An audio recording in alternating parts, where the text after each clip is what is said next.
करें start.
Sales of goods act 1930 का ये एक्ट है। 3 तारीख second.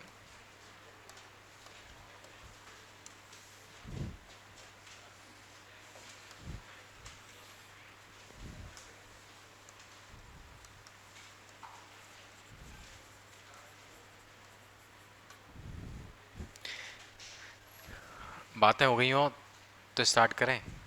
Sales of goods act का एक बात तो आप ये याद रखना कि सेल्स ऑफ गुड्स एक्ट के अंदर जो क्वेश्चन पूछे जाते हैं प्री के अंदर, क्योंकि मैंने इसके बहुत क्वेश्चंस देखे हैं हरियाणा के और इधर साइड के, तो बेसिकली इसके अंदर क्वेश्चन फिक्स रहते हैं कि मतलब ऐसा नहीं है कि आपसे घुमा फिरा के क्वेश्चन पूछे जाएंगे प्री के अंदर।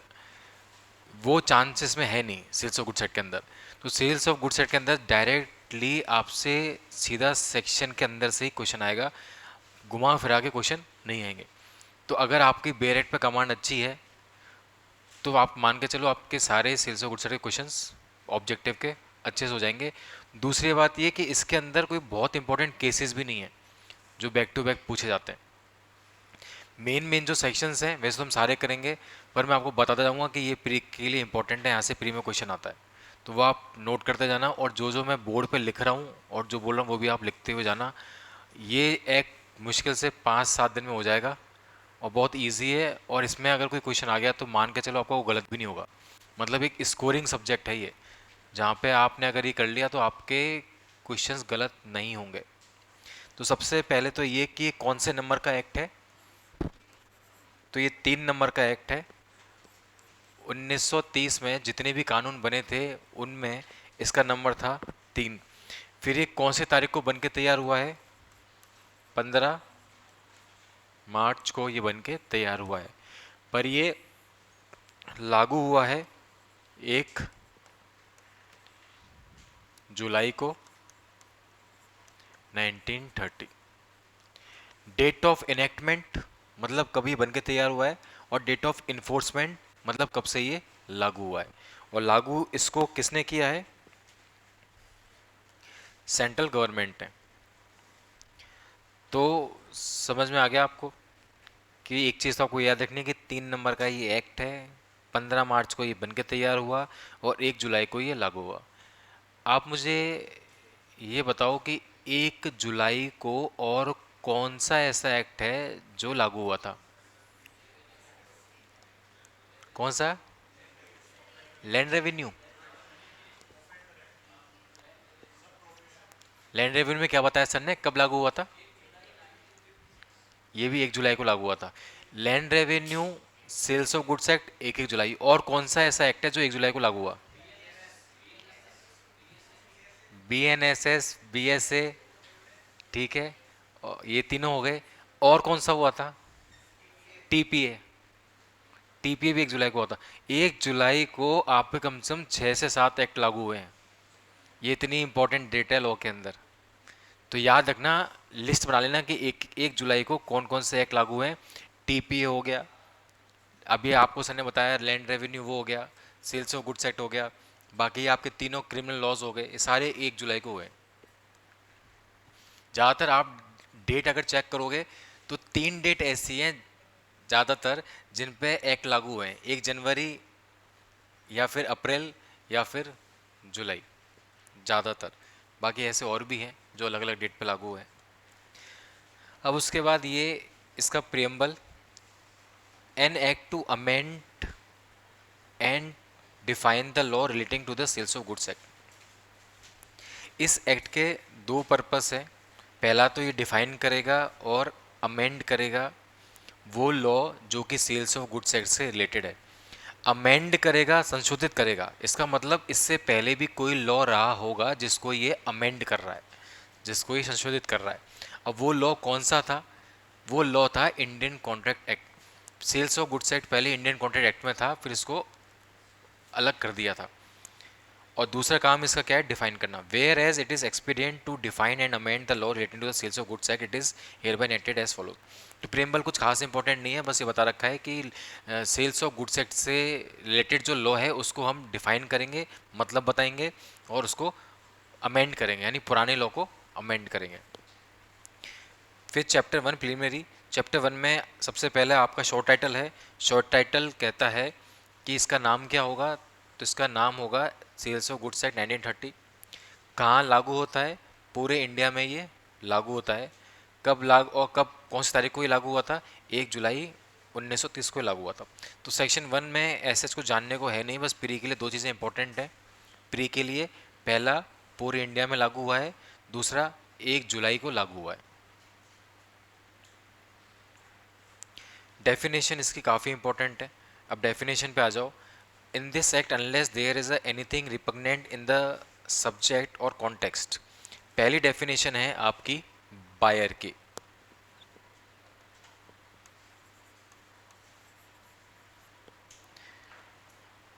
Buyer means a person who buys और अग्रीज टू बाय गुड्स।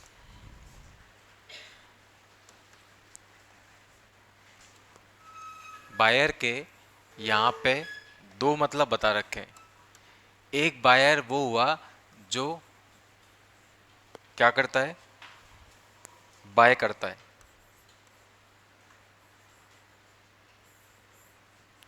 जो सामान खरीद रहा है। एक बायर वो हुआ जो सामान खरीदने के लिए एग्री कर रहा है।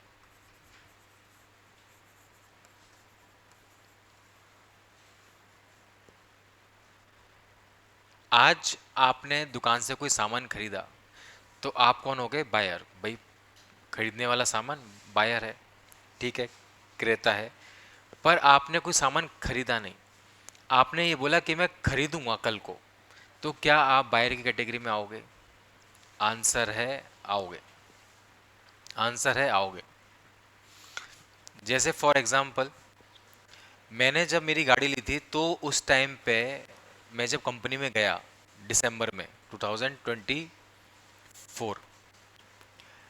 2023, तो 2023 दिसंबर में जब मैं कंपनी के पास गया, मैंने उनको जाके बोला कि मुझे ये वाला मॉडल चाहिए जो अभी नया है। उन्होंने बोला सर ये मॉडल अभी तक बना ही नहीं है, कंपनी इसकी मैन्युफैक्चरिंग अब स्टार्ट करेगी। मैंने कोई बात नहीं, जब भी करे ये डिलीवर मुझे होना चाहिए जयपुर में सबसे पहले। उन्होंने बोला ठीक है, जैसी कंपनी बना देगी हम आपको डिलीवर कर देंगे। उस टाइम पे क्या मैं बायर था?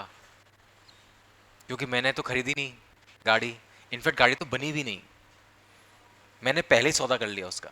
तो क्या मैं बायर की कैटेगरी में आऊँगा? मैं इस कैटेगरी में आऊँगा। वो व्यक्ति जो सामान खरीद रहा है, खरीद चुका है, वो तो यहाँ आ जाएगा। और जो खरीदने के लिए एग्री करता है कि मैं खरीदूंगा, वो सेकंड कैटेगरी में आ जाएगा और वो भी बायर होगा। बेसिकली जो तुरंत खरीदता है, ठीक है, उन कॉन्ट्रैक्ट्स को हम क्या बोलते हैं? एग्जीक्यूटेड। मतलब एग्जीक्यूट हो चुके, और खरीदने के लिए बोला है, वो कॉन्ट्रैक्ट जो कल को एग्जीक्यूट होगा तो उसको बोलते हैं एग्जीक्यूटरी कॉन्ट्रैक्ट। ये मैंने बताया आपको। एग्जीक्यूटेड कॉन्ट्रैक्ट कौन से होते हैं, एग्जीक्यूटरी कॉन्ट्रैक्ट कौन से होते हैं? एग्जीक्यूटेड जो तुरंत एग्जीक्यूट हो गए। आप चाय वाले के पास गए, आपने 10 रुपये दिए, उसने चाय दी, खत्म, कॉन्ट्रैक्ट एग्जीक्यूट हो गया।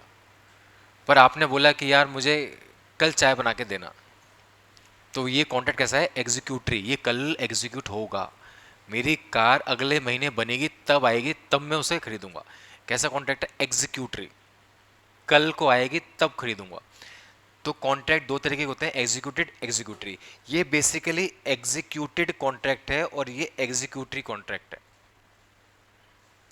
और जो भी व्यक्ति खरीदने के लिए एग्री करता है उसको हम क्या बोलते हैं,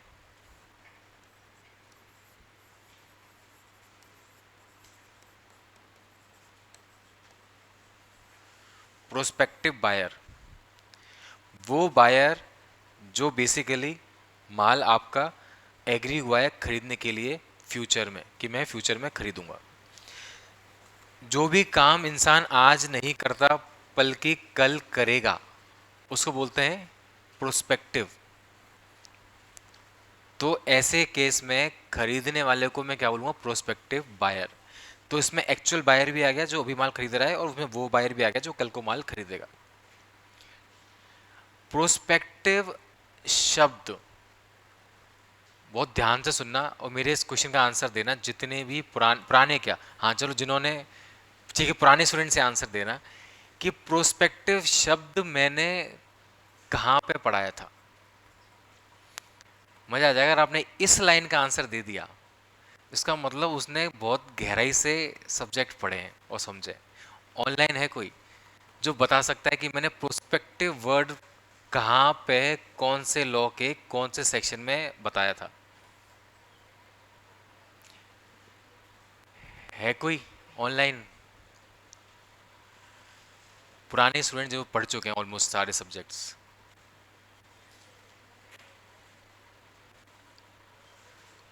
कोई नहीं है ऑनलाइन, एक भी नहीं है ऑनलाइन। कंचन जी कमेंट में लिखो आपने, शिवानी जी आप भी कमेंट में लिखो, आप लिख दो कमेंट में, अगर आपको पता है तो आप लिख दो कमेंट में। मैं जानना चाहता हूँ कि आप वही सेक्शन बताना चाह रहे हो जो मैं पूछना चाह रहा हूँ। कौन से में? हाँ वो प्रोस्पेक्टिव ओवर रूलिंग, वो हाँ सही है, वो डॉक्ट्रिन उन्होंने दी थी। हाँ वेरी गुड। कॉन्स्टिट्यूशन में भी पढ़ाया था प्रोस्पेक्टिव ओवर रूलिंग, जिसमें उसमें बोला था कि केसेस आगे से लागू होंगे। और कौन सा है? कमेंट ऑन करना निखिल, कमेंट ऑन नहीं है क्या? चलो मैं बता देता हूँ। हमने रेंट कंट्रोल एक्ट पढ़ा था। रेंट कंट्रोल में हमने पढ़ा था limited period tenancy. Limited period tenancy में जो टेनेंट है वो प्रोस्पेक्टिव है। जब वो जॉइंट अर्जी लगाएंगे दोनों जाके रेंट ट्राइब्यूनल में, तो वहां पे अभी तक टेनेंसी उसको मिली नहीं है। टेनेंसी उसको मिलेगी जब कोर्ट उसको टेनेंसी देगा। उससे पहले उसके बारे में क्या लिखा गया है कि जॉइंट पिटिशन, संयुक्त अर्जी कौन लगाएगा, प्रोस्पेक्टिव टेनेंट, प्रोस्पेक्टिव लैंडलॉर्ड। ये वो लैंडलॉर्ड और वो टेनेंट हैं जो अभी बने नहीं है, पर कोर्ट जैसे परमिशन देगा ये लैंडलॉर्ड टेनेंट बन जाएंगे। अभी टेनेंसी मिलने से पहले ही दोनों कौन है, प्रोस्पेक्टिव, क्योंकि इन दोनों ने एग्री किया है कि ये प्रॉपर्टी को एक देगा और एक लेगा किराए पे। किसको याद है ये वाली बात? या मेरे बताने पे याद आई कि वहाँ प्रोस्पेक्टिव टेनेंट और प्रोस्पेक्टिव लैंडलॉर्ड लिखा हुआ है। मतलब ये वो लैंडलॉर्ड और वो टेनेंट हैं जो एग्री कर चुके हैं कि हम प्रॉपर्टी देंगे और आप प्रॉपर्टी लोगे, पर जब कोर्ट परमिशन दे देगी। तो समझ में आ गई डेफिनेशन बायर की। चले आगे। तो बायर की डेफिनेशन में दोनों इंक्लूडेड हैं, जो अभी खरीद रहा है या जो खरीदने के लिए एग्री कर चुका है। अब आ जाओ delivery. Delivery means voluntary transfer of possession from one person to another.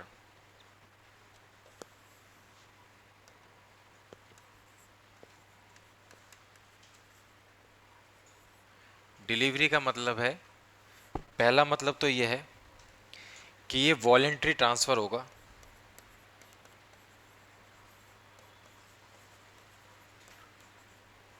दूसरा मतलब है, मतलब दूसरा पार्ट है, किस चीज़ का ट्रांसफ़र होगा?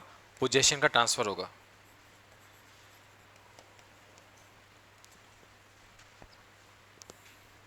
From one to another. ये कहना चाह रहे हैं कि डिलीवरी का मतलब है वॉलेंट्री ट्रांसफ़र। वॉलेंट्री का मतलब है कि जो आपकी कंसेंट है वो फ्री है, आप पे कोई भी दबाव, फोर्स कुछ भी नहीं है, आपकी कंसेंट फ्री है। कंसेंट कब फ्री होती है? कॉन्ट्रैक्ट एक्ट में बताया था मैंने आपको, कंसेंट फ्री होती है, सेक्शन 14 में डेफिनेशन है फ्री कंसेंट की, और बता रखा है जब भी आपकी consent corrosion, undo influence, fraud, misrepresentation से नहीं है तो मान लेंगे आपकी कंसेंट फ्री है। तो बेसिकली वॉलेंट्री का मतलब है कि मेरे पे कोई दबाव नहीं है, मेरी कंसेंट फ्री है और मैं ट्रांसफ़र करता हूँ। क्या ट्रांसफ़र करता हूँ? पोजेशन। मैंने जब गाड़ी खरीदी तो गाड़ी वाले ने मुझे गाड़ी का कब्जा दिया, पोजेशन दिया, तो उसको बोलेंगे डिलीवरी, कि मेरी डिलीवरी हो गई, कि गाड़ी मेरे हाथों में आ गई। तो बेसिकली ट्रांसफ़र किस चीज़ का है? पोजीशन का। पोजीशन का ट्रांसफ़र है। और कौन कर रहा है? एक व्यक्ति दूसरे व्यक्ति को पोजीशन दे रहा है। तो डिलीवरी का मतलब होता है कि आप वॉलेंटरी, बिना दबाव के, अपने गुड्स के पोजीशन को किसी दूसरे को दे देते हो, तो वहाँ पे माना जाता है डिलीवरी हो गई। आज आपसे मैं आपका फ़ोन खरीदता हूँ, तो आप मुझे अपना फ़ोन दे रहे हो, मैं आपको पैसे दे रहा हूँ, तो आपके फ़ोन का पोजीशन, कब्जा आपने मुझे दे दिया और मैंने आपको पैसे दे दिए, तो ये क्या हो गई? डिलीवरी। अब यहीं पे ही मैंने आपको थप्पड़ मारा, मैंने कहा फ़ोन दे, और आपने मुझे फ़ोन दे दिया, क्या ये डिलीवरी है? और मैंने आपको पैसे दे दिए, क्या ये डिलीवरी है? नहीं। क्यों? क्योंकि यहाँ पे आप मुझे पोजीशन भी दे रहे हो, यहाँ पे पोजीशन एक से दूसरे के पास भी जा रहा है, पर ये वॉलेंट्री नहीं है। वॉलेंट्री कितना इंपॉर्टेंट वर्ड है ये देखो आप, सारे कंटेंट एलिमेंट फुलफिल हो रहे हैं, पर अगर आपकी इच्छा नहीं थी देने की तो वो डिलीवरी मानी ही नहीं जाएगी। हालांकि मैं आपको पैसे भी दे रहा हूँ और आप मुझे फ़ोन भी दे रहे हो, पर आपकी इच्छा नहीं है देने की, आपकी कंसेंट नहीं है देने की, फ्री कंसेंट नहीं है, तो मैं उसको डिलीवरी नहीं मानूंगा। तो डिलीवरी के लिए तीनों चीज़ों की ज़रूरत है। पहला, वॉलेंट्री, आप पे कोई दबाव नहीं होना चाहिए। दूसरा, आप जो पोजीशन है उसको अपने से किसी दूसरे तक, दूसरे इंसान को दे दोगे। चलें।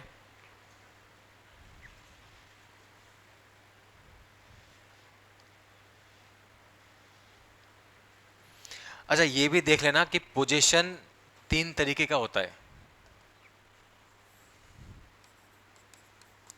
एक्चुअल पोजीशन, मैंने माल आपको डिलीवर कर दिया, फ़ोन मैंने आपके हाथ में रख दिया, ठीक है, गाड़ी मैंने आपको दे दी, तो ये क्या है? Actual position. एक होता है कंस्ट्रक्टिव, कंस्ट्रक्टिव पोजीशन। हो सकता है कि मैं माल की डिलीवरी फिजिकली आपको नहीं दूं। जैसे मैं जब गाड़ी लेने जाते हैं, ठीक है, तो गाड़ी कई बार आपकी शोरूम में खड़ी होती है, जहाँ से उनकी डिलीवरी होती है, और वो कई बार क्या करते हैं, आपको चाबी दे देते हैं कि बोलो भाई साहब ये लो चाबी, गाड़ी हुई आपकी, अब निकाल के ले जाओ। तो बेसिकली आप खुद वहाँ पे डिलीवरी कर रहे हो, पर यहाँ पे उसने आपको चाबी के थ्रू क्या दे दिया? कंस्ट्रक्टिव पोजीशन, कि अब मालिक आप हुए। घर की मैंने चाबी दे दी आपको, किसी भी चीज़ की चाबी देना, या फिर माल को हैंड ओवर नहीं करना पर चाबी देना, ताकि कंट्रोल आपका आ जाए। उसके बाद क्या माना जाएगा? कि ये कंस्ट्रक्टिव पोजीशन है, तो वहाँ पे भी डिलीवरी मानी जाएगी। तो डिलीवरी फिजिकल भी हो सकती है, फ़ोन दे दिया उठा के मैंने आपको, या फिर मैंने आपको बोल दिया कि यहाँ से आपको फ़ोन लेना है, कंस्ट्रक्टिव भी हो सकती है।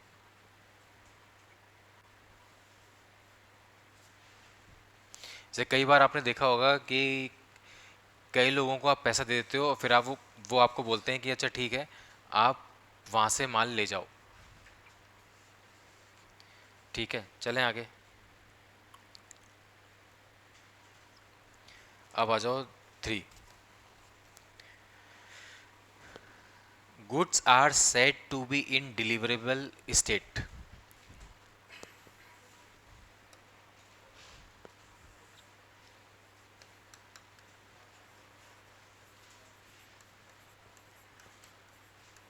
डिलीवरेबल स्टेट की डेफिनेशन है, वो क्या कहती है? Goods are said to be in deliverable state when they are in such state that the buyer would under the contract be bound to take delivery of them। यहाँ पे ये बोलना चाह रहे हैं कि डिलीवरेबल स्टेट में गुड्स कब होंगे? तब होंगे जब वो एक ऐसी स्टेट में हो जहाँ पे खरीदने वाला यानी बायर जो है वो बाउंड हो जाए उनको खरीदने के लिए। कोई भी माल डिलीवरेबल स्टेट में परिदेय स्थिति में तब आएगा जब वो ऐसी स्टेट में पहुंच जाए जहां पे माल खरीदने वाला बाउंड हो जाए उस माल को खरीदने के लिए। उससे बोलेंगे डिलीवरेबल स्टेट, उससे बोलेंगे डिलीवरेबल स्टेट। जैसे फॉर एग्जांपल मैंने चक्की वाले को बोला कि मुझे 100 किलो आटा चाहिए, ठीक है, तो मेरा उससे साथ कांटेक्ट हो गया कि मुझे 100 किलो आटा चाहिए। अब यहाँ पे जो आटा है वो डिलीवरेबल स्टेट में तब आएगा जब वो 100 किलो आटे को पैक कर देगा। जैसे ही पैकिंग हो जाएगी 100 किलो आटे की, वो एक ऐसी स्टेट में आ गया है जहाँ पे बायर उसको लेने के लिए अब बाउंड हो गया है। तो डिलीवरेबल स्टेट का मतलब ये होता है कि माल अब ऐसी स्थिति में आ चुका है जहाँ पे आप बाउंड हो चुके हो उस माल को लेने के लिए। मैं अगर आटा खरीदने गया और मैंने बोला कि मुझे 100 किलो आटा चाहिए, तो आटा तो खुला रहता है फैक्ट्रियों में, बांध के तो रखते नहीं है। पैकेट बना रखे हो तो बात लगा, मैं पैकेट की बात नहीं कर रहा, मैं कह रहा हूँ मैं चक्की पे गया हूँ जहाँ पे आटा खुला रहता है, बड़े बड़े ड्रमों में रहता है। तो वहाँ पे वो आटा जो मैंने खरीदा है वो डिलीवरेबल स्टेट में तब आएगा जब उस आटे की पैकिंग हो जाएगी। तो डिलीवरेबल स्टेट का मतलब है कि एक ऐसी स्टेट में जब माल आ जाएगा, जब वो माल रेडी हो जाएगा, तो आप बाउंड हो गए, आपको खरीदना पड़ेगा अब। तो डिलीवरेबल स्टेट के मतलब आपको आगे समझ में आएंगे, बट आप तो ये समझो इन शॉर्ट कि डिलीवरेबल स्टेट का मतलब है जब आपका माल तैयार हो जाए बेचने के लिए, मतलब सामने वाला के लिए माल खरीदने के लिए माल तैयार हो जाए। When your goods are ready, जब आपका माल तैयार है, उसको बोलते हैं डिलीवरेबल स्टेट। क्योंकि आपका अगर माल तैयार है तो अब वो बाउंड है खरीदने के लिए। मैं पैक नहीं करता अगर वो मेरे से कॉन्ट्रैक्ट नहीं करता खरीदने के लिए, मैं क्यों पैक करता?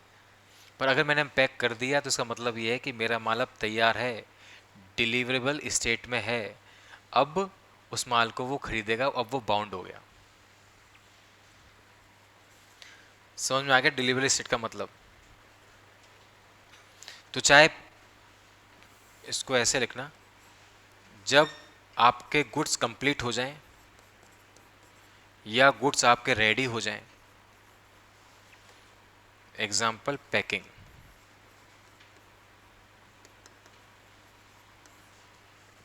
ऐसी स्टेट में आपका माल तैयार है, अब सामने वाला बाउंड है खरीदने के लिए, क्योंकि हो सकता है आपने माल उसी के लिए तैयार किया हो। जैसे कई लोग गाड़ी लेते हैं, कई लोग गाड़ी लेते हैं और कंपनी वाले को बोलते हैं देख गाड़ी में मुझे ये भी चाहिए, ये भी चाहिए, ये भी चाहिए, ठीक है, एसेसरीज लगा के दे, सिस्टम चाहिए एकदम अच्छा वाला कि चलूँ तो एकदम पूरी गली हिले, ठीक है, और लाइट ऐसी होनी चाहिए कि एक बार लाइट ऑन की सामने वाला अंधा हो जाए, ठीक है, लाइट इतनी स्ट्रांग होनी चाहिए।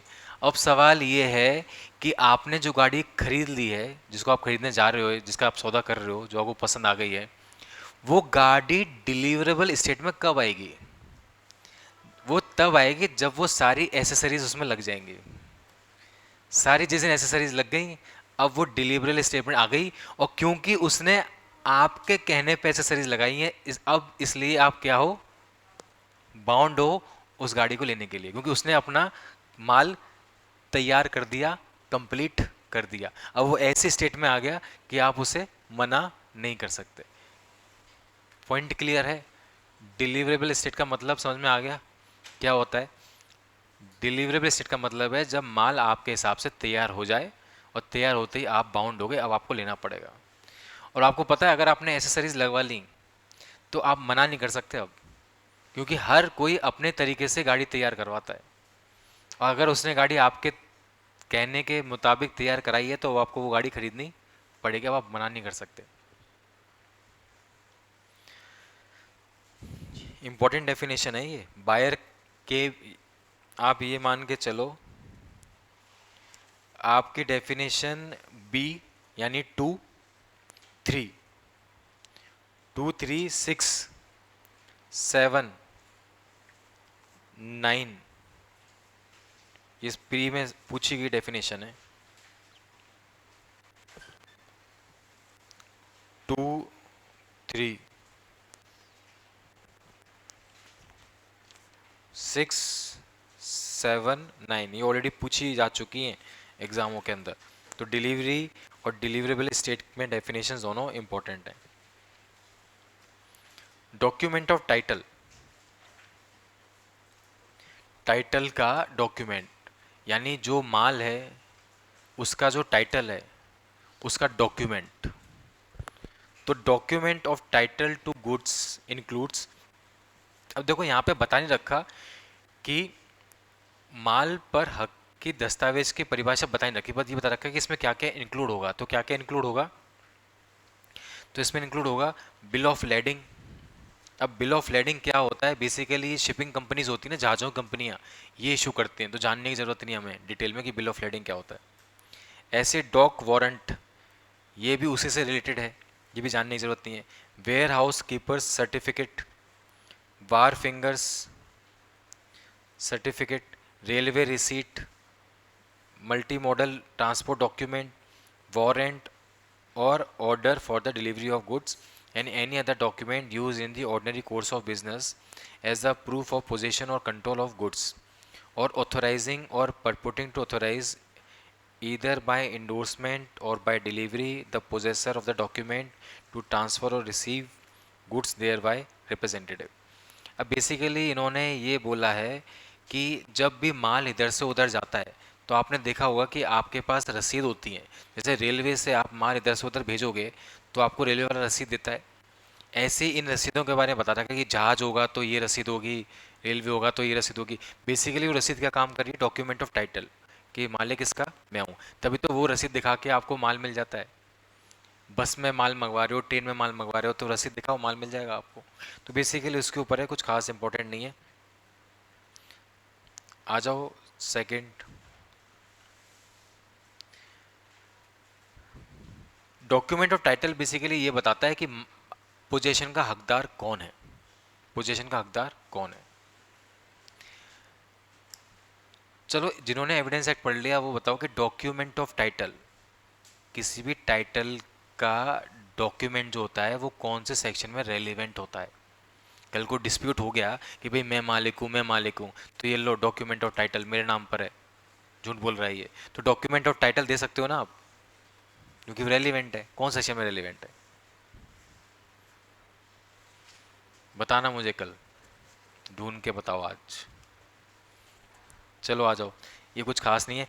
फॉल्ट 5 में बता रखा है फॉल्ट के बारे में।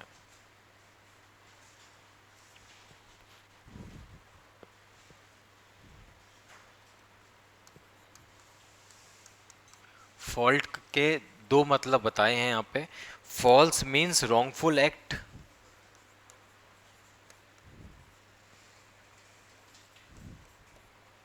और डिफॉल्ट। फॉल्ट के दो मतलब हैं। एक तो आपका जो एक्ट है वो कैसा है? रॉन्गफुल है, मतलब अगेंस्ट लॉ।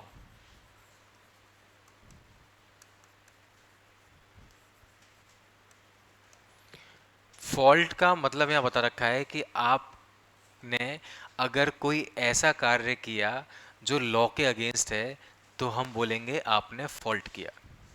अगर मैं पहली कैटेगरी की बात करूं तो उसमें क्या एग्जाम्पल हो सकते हैं? मैं कब ऐसा एक्ट करूंगा जिसको रॉन्गफुल माना जाएगा और कहा जाएगा कि मैंने फॉल्ट कर दिया? जैसे मान लो बिना टाइटल के मैंने सामान आपको बेच दिया। जैसे मेरे पास टाइटल नहीं था, नो टाइटल, फिर भी मैंने माल आपको बेच दिया। इसका मतलब मैंने क्या किया है? Wrongful act. कहा जाएगा कि मैंने क्या कर दिया? फॉल्ट। कहा जाएगा मैंने क्या कर दिया? फॉल्ट, क्योंकि मैंने रॉन्गफुल एक्ट कर दिया। चुराई हुई संपत्ति को मैंने आपको बेच दिया, स्टोलन प्रॉपर्टी। तो अपराध तो अपनी जगह है, पर यहाँ पे चुराई गई संपत्ति को बेचने पर आपको टाइटल नहीं मिल पाएगा, क्योंकि मैंने क्या किया है? फॉल्ट किया है। तो रॉन्गफुल एक्ट का मतलब है कि जब मेरे पास टाइटल नहीं था और फिर भी मैंने उस प्रॉपर्टी को बेच दिया, तो मैंने रॉन्गफुल एक्ट किया। और क्या एग्जाम्पल हो सकते हैं? झूठ बोल के माल बेच दिया, माल में कमी थी, माल फट रहा था। आपको मैंने सेक्शन 17 पढ़ा है कॉन्ट्रैक्ट एक्ट का, एक्टिव कंसीलमेंट। छुपा लिया मैंने कि माल जहाँ से फट रहा था मैंने छुपा लिया, मैं कहा कि देखो सही है ले जाओ। क्या किया मैंने? फॉल्ट किया, क्योंकि मैंने रॉन्गफुल एक्ट किया। या वहाँ पे और भी 5 चीज़ें लिख रखी ना वहाँ पे। पहली चीज़ क्या थी? ये जानते हुए कि सच नहीं है मैंने आपको वो माल बेच दिया झूठ बोल के, जबकि असलियत में मुझे पता था। जानकर गलती करना, बताया था मैंने आपको, फ्रॉड होता है। तो अगर मैंने जानकर गलती की, आपको मैं ऐसा माल बेच दिया जो मैं जानता था कि ये फेक है, फिर भी मैंने आपको उसको रियल बना के बेच दिया, मैंने क्या किया? फ्रॉड। यहाँ मैंने क्या किया? Wrongful act. क्या माना जाएगा? मैंने क्या कर दिया? फॉल्ट। तो रॉन्गफुल एक्ट का मतलब है या तो मेरे पास टाइटल नहीं है, टाइटल है भी तो डिफेक्टिव है, या फिर मैंने जो माल बेचा है उसमें कहीं ना कहीं डिफेक्ट था, कमी थी। तो वहां पे माना जाएगा मैंने रॉन्गफुल एक्ट किए हैं। अब सवाल ये है कि फिर ये डिफॉल्ट का मतलब क्या होता है?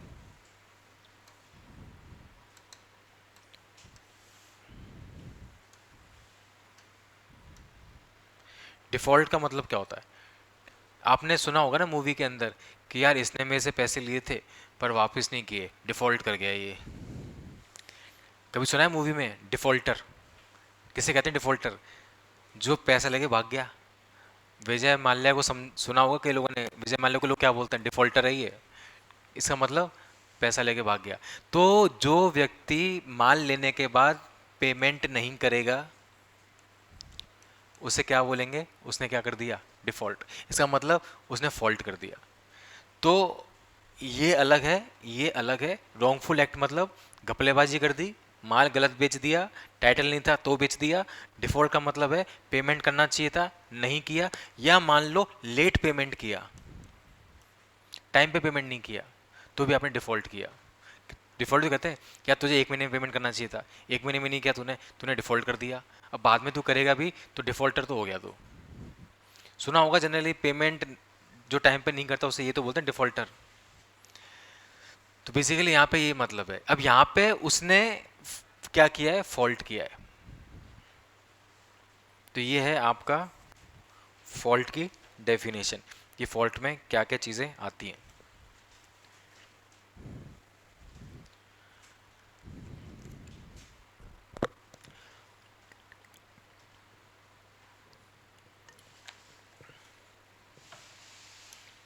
अब आ जाओ future good. Super important definition है ये।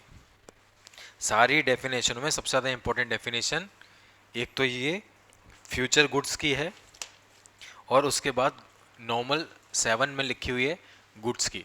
ये दोनों काफ़ी इंपॉर्टेंट डेफिनेशन है।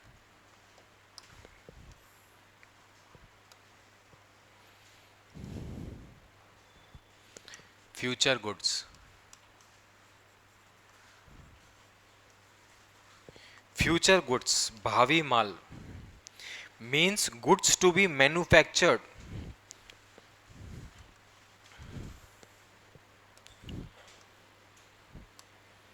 इसका मतलब है वो गुड्स वो गुड्स जो मैन्युफैक्चर होंगे, टू बी,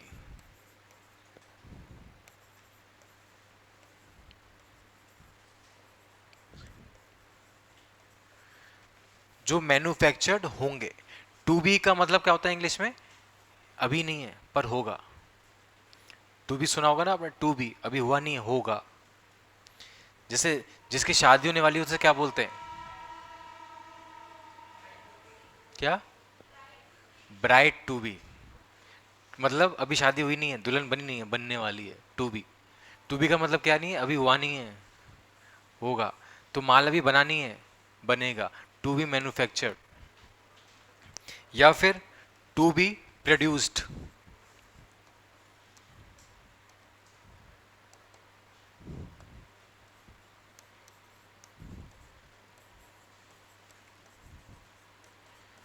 माल अभी प्रोड्यूस होगा, हुआ नहीं है। या फिर to be acquired. To be acquired, माल अभी तक एक्वायर किया नहीं है, किया जाएगा। फसल उगेगी, मैं एक्वायर कर लूंगा, पर माल एक्वायर किया जाएगा। तो फ्यूचर गुड नाम से समझ में आ रहा है, वो माल जो कल बनेगा, वो माल जो कल प्रोड्यूस होगा, वो माल जो कल एक्वायर होगा। ठीक है, उसको बोलते हैं क्या? Future goods. By the seller after making the contract. और कब होगा ये? After making a contract. इसका मतलब आप माल, सेलर जो है वो आपके कॉन्ट्रैक्ट करने के बाद माल बनाएगा, आप पे कॉन्ट्रैक्ट करने के बाद माल प्रोड्यूस करेगा, आप पे कॉन्ट्रैक्ट करने के बाद माल एक्वायर करेगा। तो उसको क्या बोलेंगे? Future goods. उसको क्या बोलेंगे? Future goods. मैंने जब गाड़ी ली थी तो मैंने उसे क्या बोला था कि मुझे वो पर्टिकुलर मॉडल चाहिए। उसने बोला था कि ये तो बनेगा, आप आज बुक कर दो, मैं कल बनवा दूंगा और पहली गाड़ी आपको मिल जाएगी। तो कॉन्ट्रैक्ट करने के बाद उसने गाड़ी मैन्युफैक्चर करवाई थी, तो वो गाड़ी क्या हो गई? Future goods. मैंने बोला कि मुझे फसल चाहिए, गेहूं चाहिए 100 किलो। आपने बोला ठीक है, मैं एक्वायर कर लूँगा, गांव में बोल दूंगा, किसानों से एक्वायर कर लेंगे, आप बुक कर जाओ, मैंने आपको पैसे दे दिए। तो कॉन्ट्रैक्ट करने के बाद जैसे मैंने आपको पैसे दिए, अब आप किसानों से एक्वायर करोगे, तो वो गेहूं क्या हो गया? Future goods. सिंपल है कि वो गुड्स जो कॉन्ट्रैक्ट बनने के बाद आप या तो उनको बनाते हो, या प्रोड्यूस करते हो, या एक्वायर करते हो, तो वो फ्यूचर गुड्स में आ जाएंगे। जितनी भी फैक्ट्रीज में आप माल लेने जाओगे, कभी आप गए हो तो आपको पता होगा, अगर किसी के घर में बिजनेस कोई करता है तो उसको ये बात पता होगी कि पहले कॉन्ट्रैक्ट दिया जाता है, बाद में माल प्रोड्यूस होता है। पता है किसी को, किसी घर में बिजनेस को पता होगा, पहले क्या आता है? कॉन्ट्रैक्ट, कि इतना माल चाहिए, तब माल बनता है। माल पहले से बना हुआ हर किसी के पास नहीं रहता। जैसे आपकी शादी है और आपको चाहिए कि मुझे तो मिठाइयाँ चाहिए 100 किलो, ठीक है, तो हलवाई क्या बोलेगा? ठीक है, पैसा दे जा पहले। पैसे दे दिए आपने, अब वो मिठाई बनाएगा, मैन्युफैक्चर करेगा, तो वो मिठाइयाँ क्या हो गई? Future goods. फ्यूचर गुड्स का मतलब है कॉन्ट्रैक्ट बनने के बाद बेचने वाले ने उस माल को बनाया है, प्रोड्यूस किया है, या एक्वायर किया है ताकि वो आपको दे सके, उसको बोलते हैं फ्यूचर गुड्स। चलिए और कोई एग्जांपल बता सकता है मुझे फ्यूचर गुड्स का? सर एक ये भी एग्जांपल होता है। सोना। हाँ, ये सही कह रही हैं। जैसे आपने और वो दिया अपना ऑर्डर कि मुझे ऐसे ऐसे नेकलेस चाहिए, ठीक है, अब आपके ऑर्डर देने के बाद वो नेकलेस बनाएगा। पहले से बना नहीं होना चाहिए। अगर पहले से नेकलेस बना हुआ है और आपको पसंद आ गया कि मुझे तो ये खरीदना है, उसने कहा हाँ ले जाओ, फ्यूचर गुड्स नहीं है वो। पर आपके ऑर्डर करने पे अगर वो नेकलेस बनाता है, तो इसका मतलब वो फ्यूचर गुड्स में आएगा, क्योंकि आप पे कॉन्टेक्ट करने के बाद उसने गुड्स बनाए हैं। अब इसके बाद आ जाओ गुड्स की डेफिनेशन। ये यहाँ पे ये की पॉइंट है। कांटेक्ट करने के बाद, पहले चाहे कुछ भी किया उसने, पहले से फर्क नहीं पड़ता।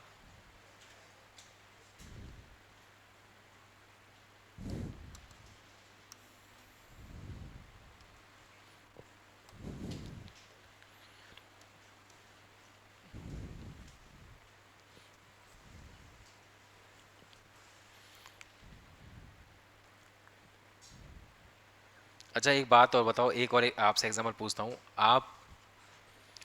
आपने जोमेटो पे खाना बुक किया, आपने उसे ऑर्डर दे दिया, आपके ऑर्डर पे खाना बनेगा। अब क्या हो गया वो? Future goods.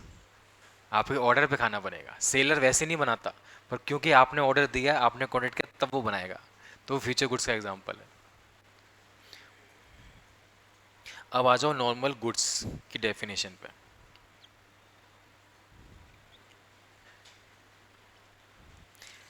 एक बार आप ये 1 से लेके 6 तक सारी रीड कर लो, फिर हम आगे चलते हैं। एक बार आप रीड कर लो।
चलें आगे। हो गया।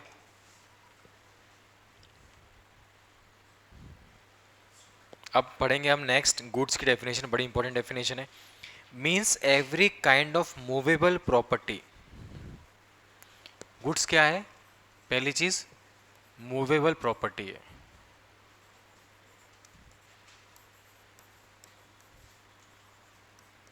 गुड्स किसको बोलेंगे हम? मूवेबल प्रॉपर्टी को बोलेंगे। पर इसमें दो नहीं आएंगे, इसके दो क्या हैं? एक्सेप्शंस। दो प्रॉपर्टियां मूवेबल में नहीं आती हैं। पहला आपका एक्शनेबल क्लेम,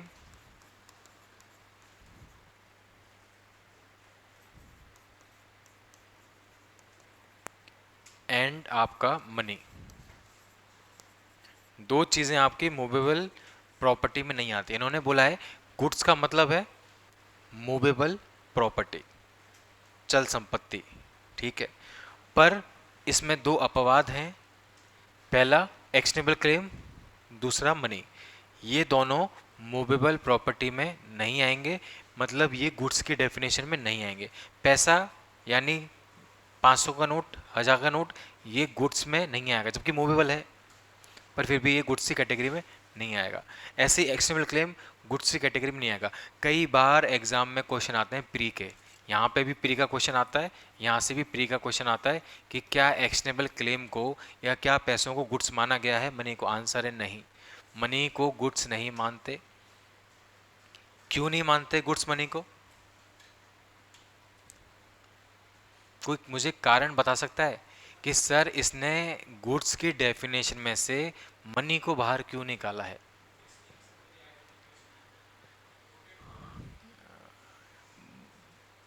मतलब परफेक्ट नहीं है, पर ठीक है, पर और कोई आंसर दे सकता है कि सर इन्होंने मनी को गुड्स की डेफिनेशन से बाहर क्यों निकाला है?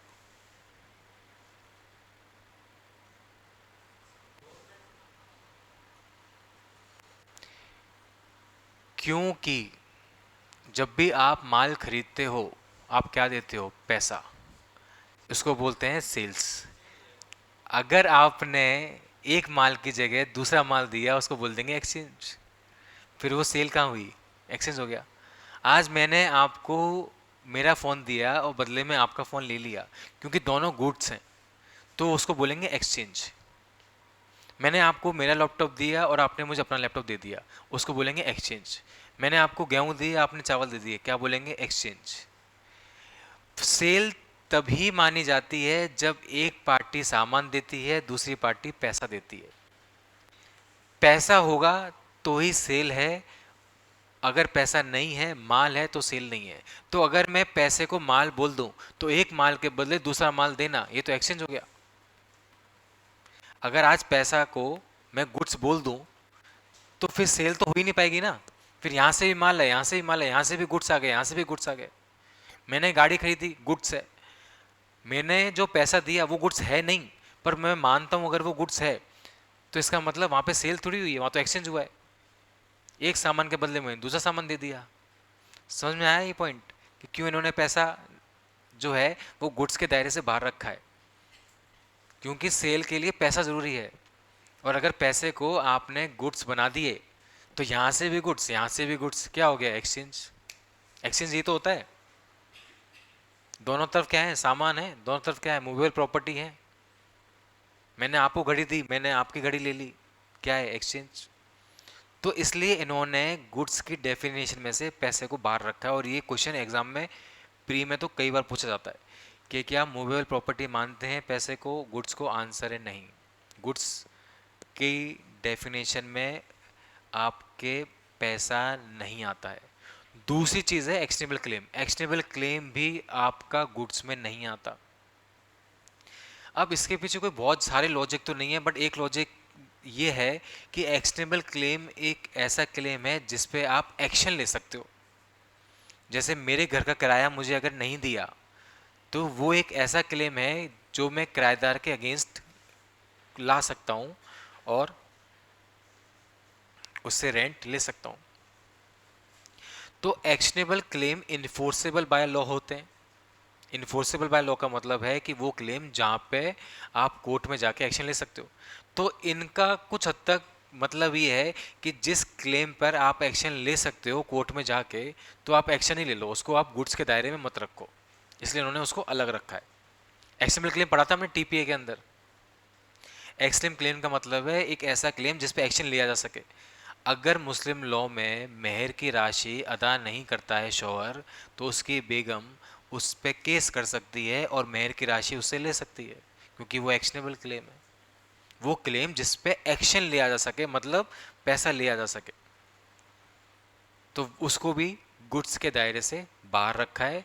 इनका ये मानना है कि क्योंकि वो इन्फोर्सेबल बाय लॉ है, आपको क्लेम चाहिए अपना, तो कोर्ट में केस कर दो, जज दिलवा देगा। इसलिए उन्होंने गुड्स की डेफिनेशन में से दोनों चीज़ों को अलग रखा है, एक्शनेबल क्लेम को भी और गुड्स को भी। एक्शनेबल क्लेम सिक्योर्ड लोन होता है, अनसिक्योर्ड लोन होता है? अनसिक्योर्ड होता है, सिक्योर्ड नहीं होता, अनसिक्योर्ड होता है।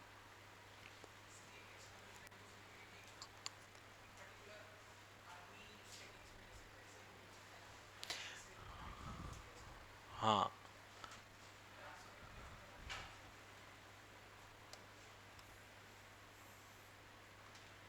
चलें आगे। आगे क्या बोला इन्होंने? और एंड इंक्लूड्स। अब इन्होंने बताइए कि इसमें क्या क्या इंक्लूड होगा। क्या क्या इंक्लूड होगा? पहला, स्टॉक एंड शेयर्स। और क्या इंक्लूड होता है? ग्रोइंग क्रॉप्स,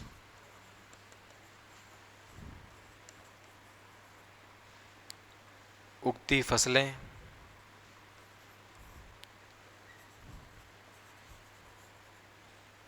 घास,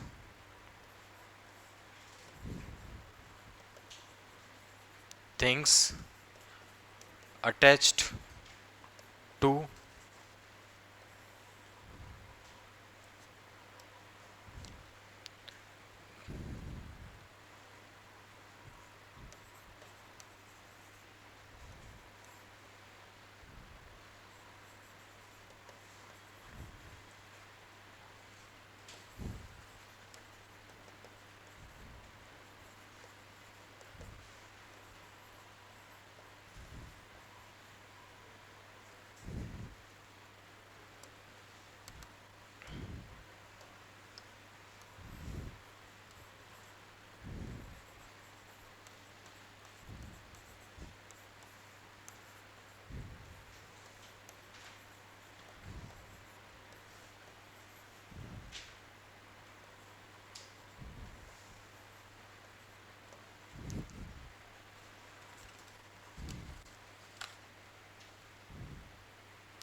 अब इन्होंने बताया कि क्या क्या चीज़ें हैं जो ऐड की जाती हैं, जैसे आपके स्टॉक हो गए, आपके शेयर हो गए, इनको क्या माना जाएगा? इनको गुड्स माना जाएगा। ग्रोइंग क्रॉप्स और ग्रास, ठीक है, इनको भी क्या माना जाएगा? गुड्स माना जाएगा। जैसे कोई घास है, ठीक है, अब उस घास को घोड़ों को खिलाना है, तो वो कटेगी और घोड़े को जाएगी। तो घास मूवेबल है, इमूवेबल है? मूवेबल की कैटेगरी में आएगी, मूवेबल की डेफिनेशन में आएगी, यानी ये गुड्स है। इसके अलावा और क्या है? थिंग्स अटैच टू और फॉर्मिंग पार्ट ऑफ लैंड, मतलब वो चीज़ जो क्या है? अटैच्ड है। जैसे अटैच्ड की डेफिनेशन अगर आपको याद आ रही हो तो मैंने टीपीए में कराई थी। जैसे पेड़, ट्री, दीवार, दीवार पर लगाई हुई चीज़ें, खिड़की दरवाजे, ये सब अटैच टू दी लैंड के अंदर आते हैं। तो यहाँ पे ये बोलना चाह रहे हैं कि अगर कोई पेड़ है, ट्री, तो पेड़ जो होगा वो गुड्स में आएगा क्या? आंसर है हाँ, अगर आपने कॉन्ट्रैक्ट किया है उस पेड़ को काटने का। मैं चाहता हूं कि आप 10 पेड़ लगाओ शीशम के और उनको काट के मेरे घर का फर्नीचर बना के मुझे दो। तो वो पेड़ उगा आप इसलिए रहे हो कि कल को आप उसे काट सको। तो वो किस में आ जाएंगे? मूवेबल प्रॉपर्टी में आ जाएंगे, वो गुड्स की कैटेगरी में आ जाएंगे, वो गुड्स की कैटेगरी में आ जाएंगे।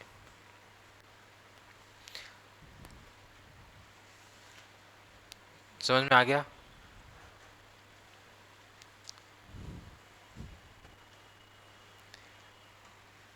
Things forming part of land, आपने मार्बल देखा है? मार्बल जो होता है वो मूवेबल है, इमूवेबल है? जब वो खदान के अंदर है तब तक वो इमूवेबल है। मैं चाहता हूँ, या फिर मान लो मैंने एक माइंस ले ली, मेरा काम क्या है कि उसमें से पत्थर निकालूंगा, बेचूंगा। और मैंने एक माइंस वाले को बोला कि भाई मुझे पत्थर चाहिए 100 टन। उसने बोला ठीक है निकाल के दे दूंगा। तो पत्थर क्या हो गया? Movable property, goods. तो things forming part of land, तो गुड्स की डेफिनेशन में आ गया आपको। गुड्स में इन्होंने बोला है, गुड्स की डेफिनेशन का मतलब है कोई भी मूवेबल प्रॉपर्टी जिसमें ये दोनों नहीं आएंगे। क्या क्या आएंगे? शेयर आएंगे, स्टॉक आएंगे, ग्रोइंग क्रॉप, ग्रास, वो चीज़ें जो आपने अटैच की हैं पर उनको आपको अलग करना है, या वो चीज़ें जो लैंड का पार्ट है पर आपको उनको अलग करना है। Agree to be severed from before sale, sale करने से पहले आपने एग्री किया है कि आप उन पेड़ों को काटोगे, आप उस मार्बल को निकालोगे। तो वो सब क्या आ गया? गुड्स की डेफिनेशन में आ गया।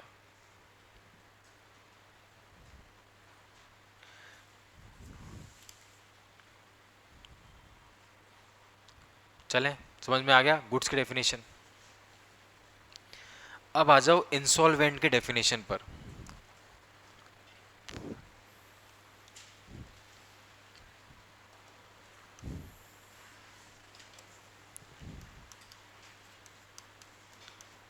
इंसॉल्वेंट का मतलब क्या होता है? A person is said to be insolvent who has ceased to pay his debt in the ordinary course of business.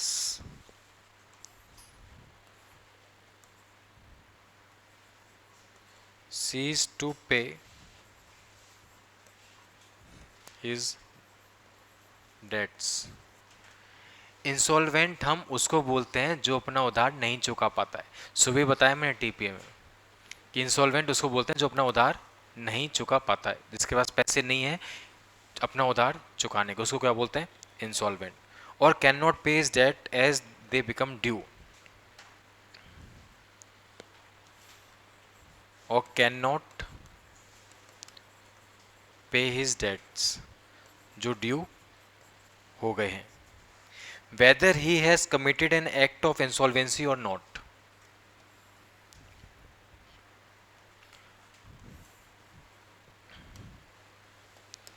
Whether he has committed an act of insolvency or not.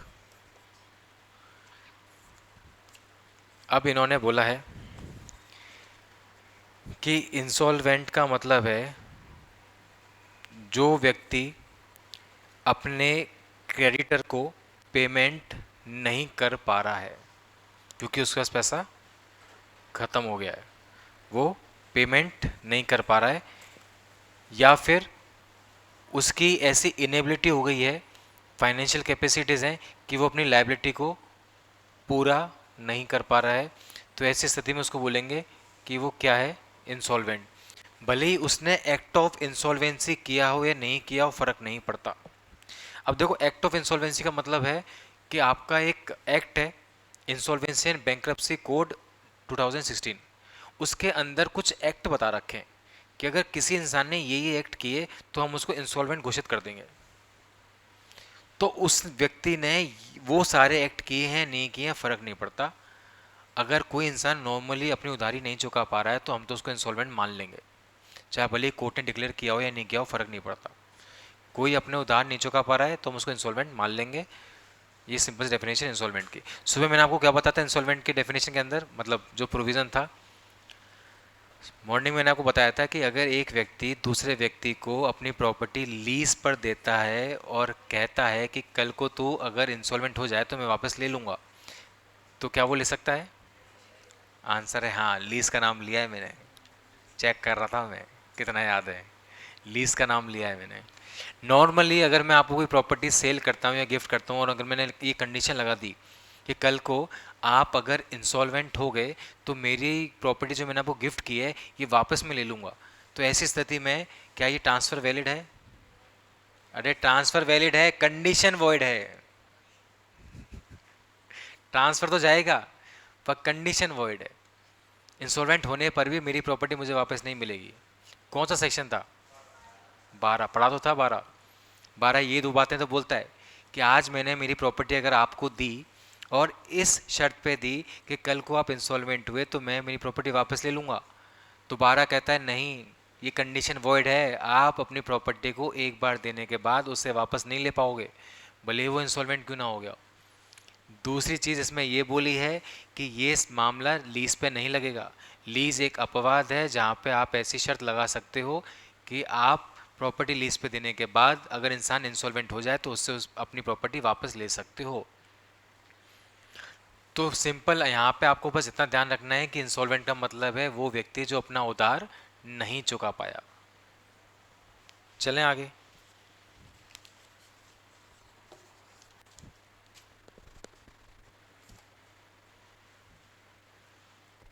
पढ़ो इसको एक बार।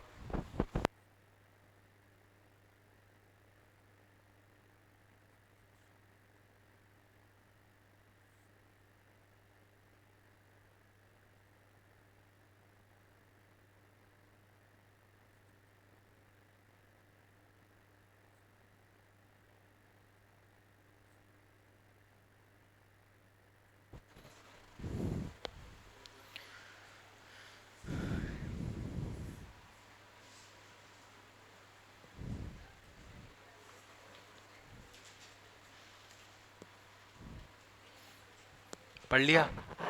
मैं आपको एक एग्जांपल बताता हूँ, वैसे तो काम के नहीं है, कि ये एक्ट ऑफ इंसॉल्वेंसी के अंदर क्या आता है, क्योंकि एक प्रोविज़न हमारे प्रावधान से रिलेटेड है। बेसिकली आपका जो ये एक्ट है, इंसॉल्वेंसी एंड बैंक्रप्सी कोड 2016, ये एक्ट के अंदर बता रखा है कि कौन इंसान जब कोई इंसान जब कोई एक्ट करेगा तो वो इंसॉल्वेंट हो जाएगा। तो कौन से ऐसे एक्ट हैं जिनको करने पे वो इंसॉल्वेंट हो जाएगा? उन सब एक्ट में से एक एक्ट है जो आप टीपी में पढ़ोगे, 53 सेक्शन। क्या बोलता है 53 सेक्शन?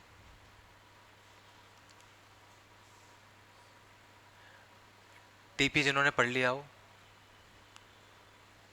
53 है ना वो वाला जिसके अंदर आप अपने क्रेडिटर को फ्रॉड करने के लिए अपनी प्रॉपर्टी किसी को ट्रांसफर करते हो। तो SR 50 फ्रॉडुलेंट ट्रांसफर कौन सेक्शन है? 53, 53 है ना? हाँ, वो पार्ट परफॉर्मेंस हो गया, ए वाला। समझ में आ गया? तो अगर आपने अपनी प्रॉपर्टी किसी को सेल करनी चाहिए अपने क्रेडिटर के साथ फ्रॉड करने के पर्पज से कि उनको ना मिले बल्कि आप किसी और को दे दो, तो आपने किया है एक्ट ऑफ इंसॉल्वेंसी। तो सामने वाले क्रेडिटर आपको इंसॉल्वेंट घोषित करवा सकते हैं।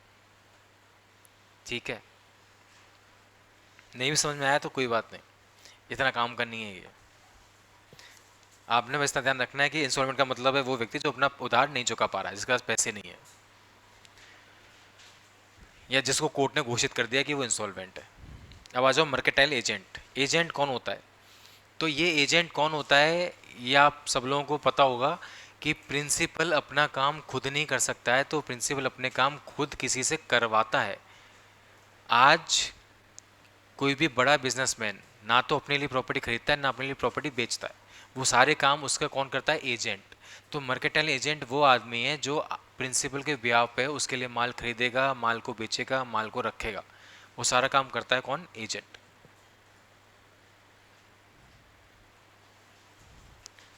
फिर आ जाओ प्राइस। प्राइस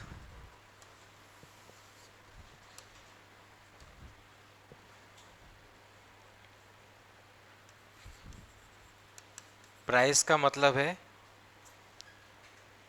चलो पहले आप बताओ कीमत का मतलब क्या है? कीमत का मतलब इन्होंने दिया है कंसिडरेशन।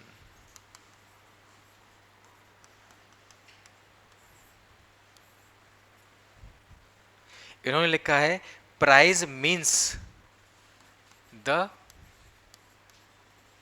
Money consideration. प्राइस का मतलब है मनी कंसिडरेशन। अब अगर आपने ध्यान दिया हो और मैंने कॉन्ट्रैक्ट एक्ट में वो पढ़ाया था कि कंसिडरेशन का मतलब होता है something. 2D Indian contract act, कुछ भी आपने आज मेरे से कॉन्ट्रैक्ट किया कि सर आप पढ़ाओ और हम फीस देंगे, तो मेरी तरफ से पढ़ाना कंसिडरेशन है, आपकी तरफ से फीस देना कंसिडरेशन है। पर इन्होंने क्या किया? इन्होंने बोला कि प्राइस का मतलब क्या होगा? प्राइस का मतलब होगा मनी कंसिडरेशन। सिर्फ कंसिडरेशन नहीं, मनी कंसिडरेशन। क्योंकि कंसिडरेशन तो बहुत बड़ा टॉपिक है, उसमें तो बहुत कुछ आ गया।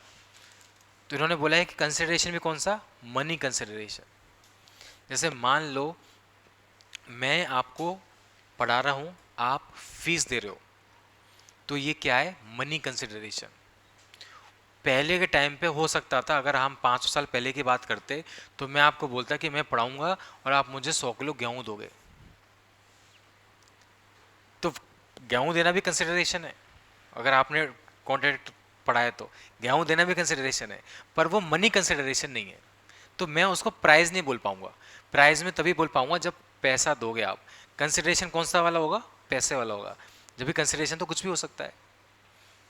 3 तरह का कंसिडरेशन होता है, बताया था मैंने आपको, पास्ट, प्रेजेंट, फ्यूचर। याद आ रहा है? 2D की डेफिनेशन में हमने सब पढ़ा था, ये कंसिडरेशन 3 तरीके का होता है। तो बेसिकली ये बोलना चाह रहे हैं कि प्राइस का मतलब है वो कंसिडरेशन जो पैसा है। क्योंकि कंसिडरेशन तो बहुत बड़ा टॉपिक है। कंसिडरेशन में हजारों चीजें आती हैं, हजारों, उन हजारों में से जो पैसा है हम उसकी बात कर रहे हैं, वो कंसिडरेशन जो पैसा है।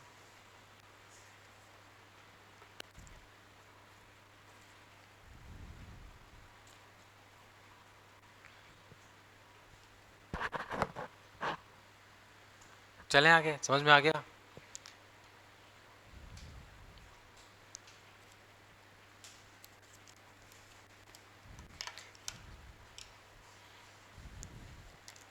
जब भी आप दुकान पे सामान खरीदने जाते हो तो आप बोलते हो ना प्राइस बता कितनी है, इसका मतलब मनी कंसिडरेशन बता कि कितना चाहिए बेचने के लिए पैसा।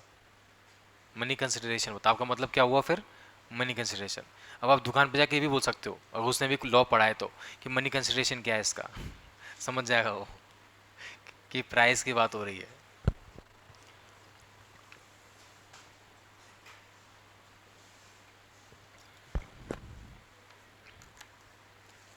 अब आ जाओ प्रॉपर्टी।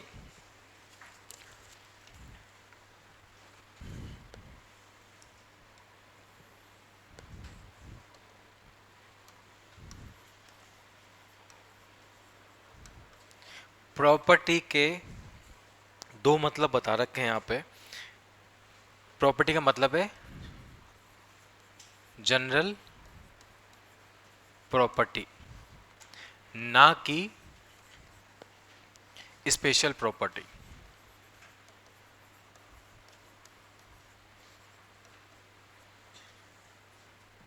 प्रॉपर्टी, ये भी क्वेश्चन एग्जाम में आता है प्री में, कि प्रॉपर्टी का मतलब जनरल प्रॉपर्टी, स्पेशल प्रॉपर्टी, या दोनों है, दोनों में से कोई नहीं।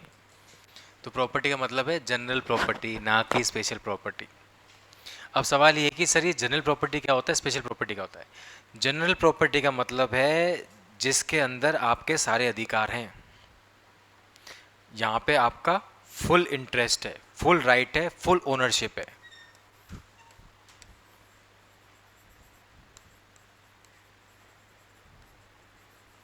आप मालिक हो भाई, आप मालिक हो तभी तो प्रॉपर्टी मुझे बेच पाओगे।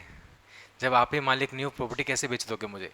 इसलिए जनरल प्रॉपर्टी ही आप सेल कर सकते हो, क्योंकि जनरल प्रॉपर्टी का मतलब है ऐसी प्रॉपर्टी जिसके ऊपर आपके सारे अधिकार है, आप मालिक हो। और जब तक आप मालिक नहीं हो, आप प्रॉपर्टी कैसे बेचोगे? नहीं बेच सकते। इसलिए जनरल प्रॉपर्टी का होना जरूरी है। स्पेशल प्रॉपर्टी का क्या मतलब है? स्पेशल प्रॉपर्टी का मतलब है कि आपके जो राइट्स हैं वो लिमिटेड हैं, लिमिटेड राइट्स। आपके अधिकार लिमिटेड होते हैं, और क्योंकि आपके अधिकार लिमिटेड हैं तो फिर आप उसको बेच नहीं सकते, क्योंकि आपके खुद के अधिकार लिमिटेड है तो आप क्या ही बेचोगे। सुबह मैंने आपको बताया था सेक्शन 13 कि अगर आपको अनबॉर्न पर्सन के फेवर में प्रॉपर्टी ट्रांसफर करनी है तो किसी ऐसे व्यक्ति को बीच में ट्रांसफर कर दो जो जिंदा है। पर ट्रांसफर कैसा करना? सिर्फ लाइफ इंटरेस्ट, उसको मालिक मत बना देना, क्योंकि अगर आपने उसको मालिक बना दिया तो हो सकता है वो आगे नहीं दे किसी को, बच्चे को नहीं देगा वो आगे, अब वो खुद मालिक है। तो आपको उसको क्या इंटरेस्ट देना है? सिर्फ लाइफ इंटरेस्ट देना है, मतलब उसका अधिकार कैसा है? लिमिटेड है। तो अगर किसी प्रॉपर्टी में आपका अधिकार लिमिटेड है तो उसको बोलेंगे स्पेशल प्रॉपर्टी। जनरल प्रॉपर्टी का मतलब है सारे अधिकार हैं, पूरे मालिक हो आप, तो जनरल प्रॉपर्टी का मतलब ये है। चलें आगे।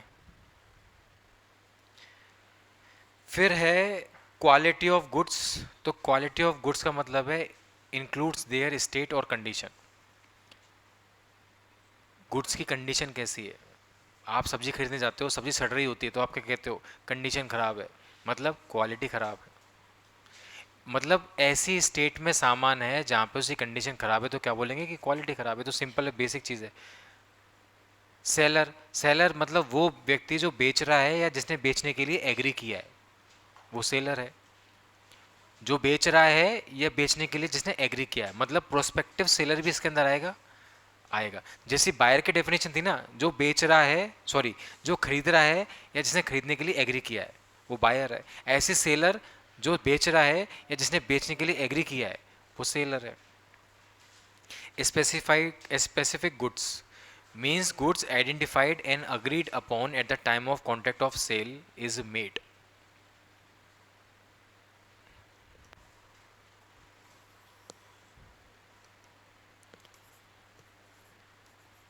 स्पेसिफिक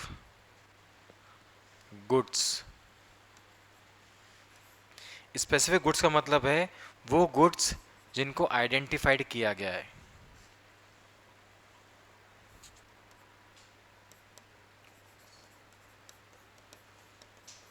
जिनको आइडेंटिफाइड किया गया है और जिन पे सामने वाली पार्टी ने एग्री किया है at the time of a contract of sale, sale के टाइम पर। स्पेसिफिक गुड्स, ये इंपॉर्टेंट, ये डेफिनेशन भी इंपॉर्टेंट है। स्पेसिफिक गुड्स का मतलब है कि जब कॉन्ट्रैक्ट बेचने का किया जा रहा था तो सामने वाली पार्टी ने सामान को आइडेंटिफाइड कर लिया था कि हाँ साहब ये सामान है जो मुझे चाहिए, और इसी सामान पे उसने एग्री किया था।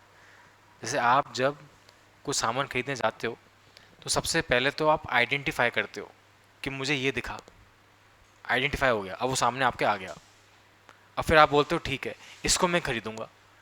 तो यहाँ पे स्पेसिफिक गुड्स का मतलब है कि आपने उस सामान को आइडेंटिफाई किया, फिर आपने उस सामान पे एग्री किया कि इसको मैं खरीदूंगा, तो कॉन्ट्रैक्ट ऑफ सेल हो गया। तो दोनों चीज़ों का ध्यान रखना, आइडेंटिफाइड और क्योंकि दोनों ही काम आएंगे, इसको मैं आगे यूज़ करूंगा।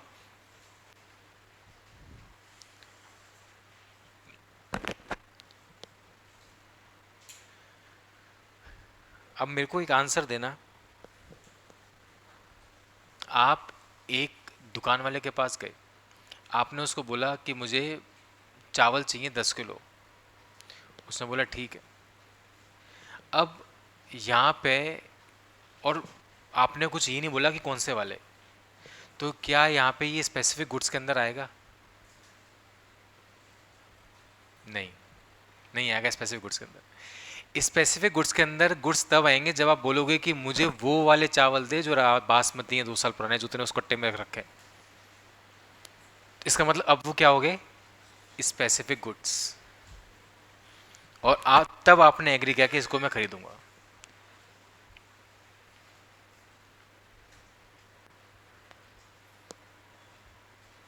तब आपने एग्री किया है कि इसको मैं खरीदूंगा।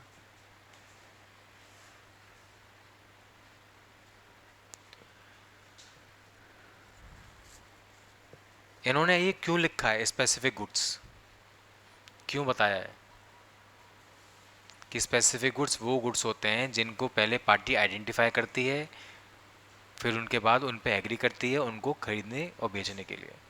क्यों बताया स्पेसिफिक गुड्स? क्योंकि अगर गुड्स स्पेसिफिक नहीं होंगे तो कल को क्या होगा? डिस्प्यूट हो जाएगा ना, कि वो बोलेगा मैं तो ये माल बेचना चाह रहा था, आप बोलोगे मैं तो ये खरीदना चाह रहा था, डिस्प्यूट हो जाएगा। इसलिए गुड्स कैसे होने चाहिए? स्पेसिफिक।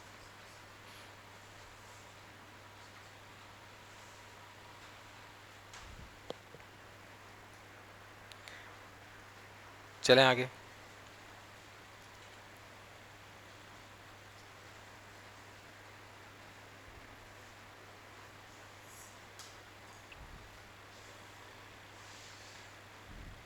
चलो एक क्वेश्चन का आंसर दो। बिना आइडेंटिफाई करे आपने कोई माल खरीद लिया, ठीक है, बिना आइडेंटिफाई करे आपने कोई माल खरीद लिया, तो क्या यहाँ पे कॉन्ट्रैक्ट बनेगा या नहीं बनेगा? सोच समझ के आंसर दो। बिना आइडेंटिफाई करे माल खरीद लिया तो क्या कॉन्ट्रैक्ट बनेगा या नहीं बनेगा?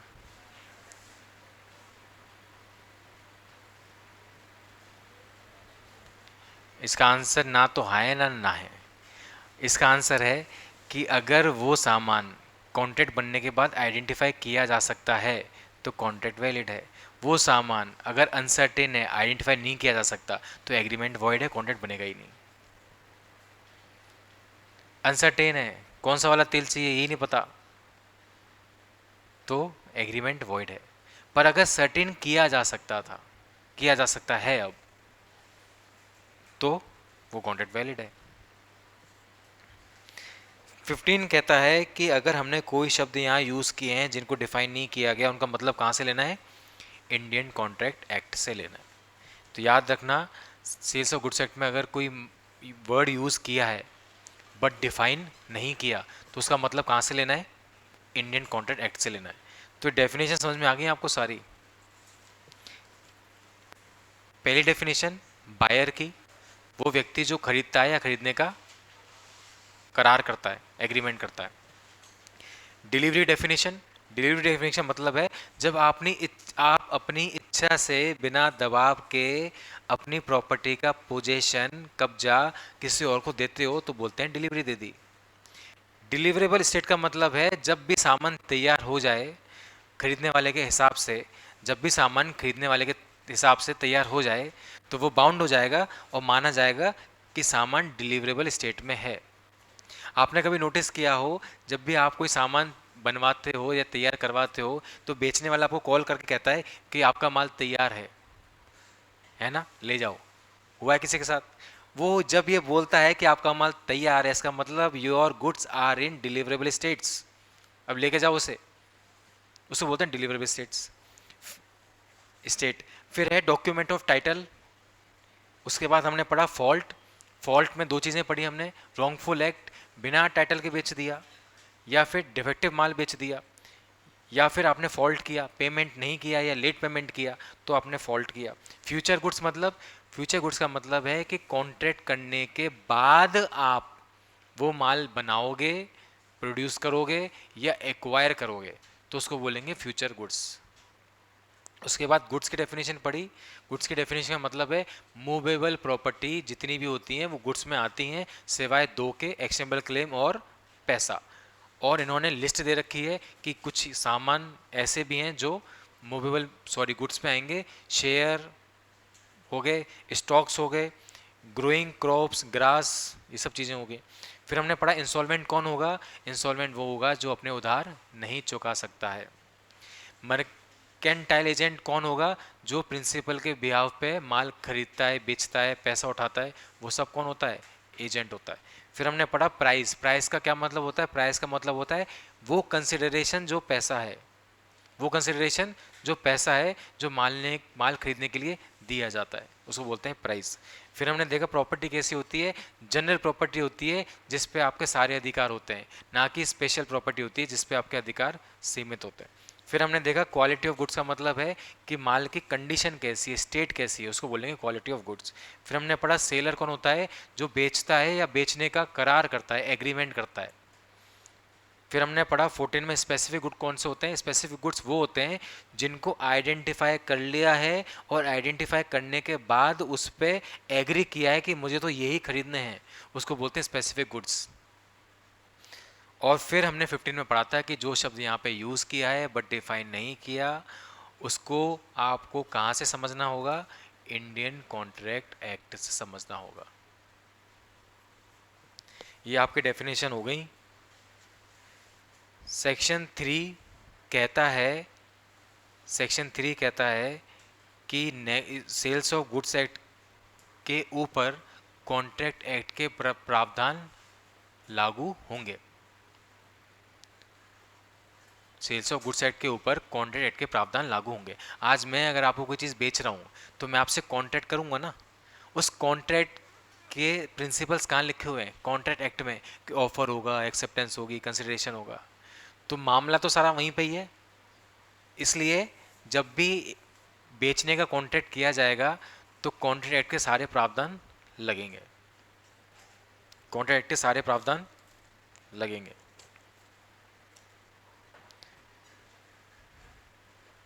कोई डाउट है यहाँ तक?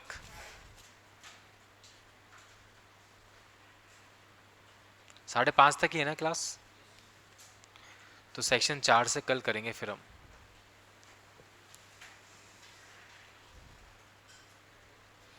सेक्शन 3 समझ में आ गया? सेक्शन 3 बोलता है इंडियन कॉन्ट्रैक्ट लगेगा जब भी आप खरीदने या बेचने का कॉन्ट्रैक्ट करोगे, इंडियन कॉन्ट्रैक्ट के प्रावधान यहाँ पे भी सारे के सारे लगेंगे।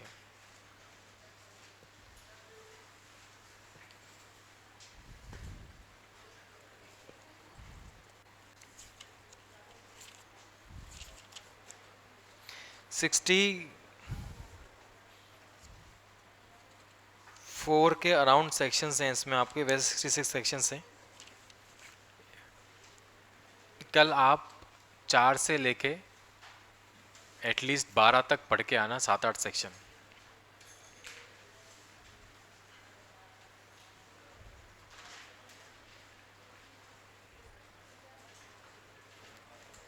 चलो, कोई डाउट किसी को ऑनलाइन? हाँ, जैसे 31 पॉक्सो में सीआरपीसी अप्लाई होती है, वैसे यहाँ पे कॉन्ट्रैक्ट अप्लाई होगा।